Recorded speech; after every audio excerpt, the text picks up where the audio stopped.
Hello, good people. Welcome to my space. This is Sakaland, and I am back. Finally, I'm back. I know you guys have missed me a lot because I've been receiving a lot of comments and questions. Lisa, when is the next video? Why are you quiet? What's going on? Are you now disappeared from our screens? What's happening, girl? So, guys, I am back. So, guess who's back? Back again. Guess who's back? Guess who's back? So I'm excited to be back, guys. Okay, today, what are we talking about, Kanene? Okay, we're gonna talk about indoor independent property inspector. Yo, people, it's important, it's important, believe you me, it's important. I'm going to emphasize it's important to appoint a property inspector. I'm speaking this out of experience. Before I thought Gucci, property inspector of the bank, it's more than enough. It does all the assessment. If they approve the bond, then the condition of the property is up to scratch. Little did I know, Gucci, the bank, they just do, a minor assessment. Like they look at electricity, Gucci, the connection, it is compliant with the regulations of the municipality. Also, they look at Igiza. Go to the Giza certificate, is it there? Was it connected properly? Is it compliant with the regulations? And if the property, let's say that we've got a gas stove, and then they will look at, okay, there's this certificate for that, and what's the right connection? And that's it. Nothing more, nothing less. So then when again you're buying this property, thinking that, okay, you're going to do it right, only to find out when you move in that the pipes are leaking. Some of the lights in the house, maybe in the bathrooms, are not working. The plugs have problems.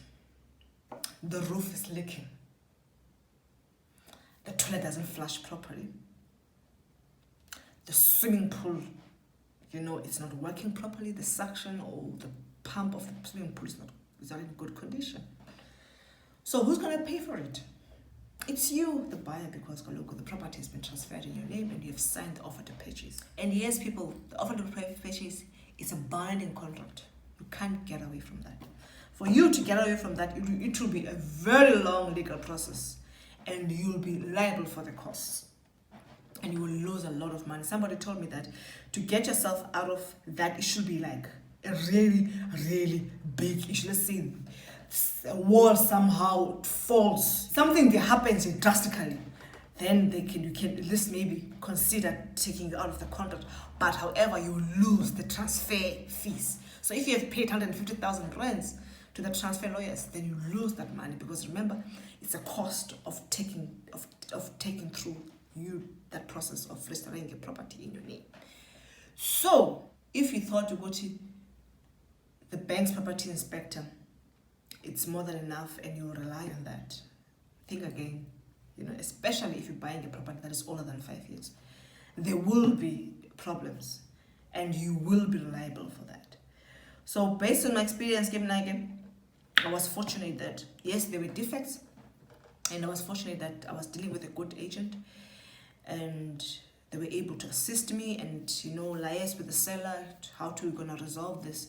So, and the seller also is a very reasonable person.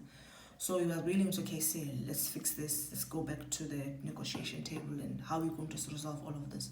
So just imagine, you're getting somebody who's so difficult, say, he will just tell you, no, it's first.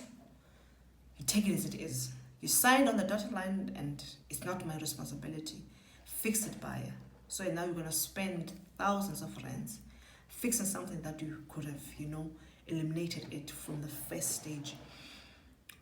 I'm coming back to say, if you didn't think of getting yourself a property inspector, pointing why I know buying a property is expensive. You have to save for transfer fees. You have to save for the truck to transport your goods.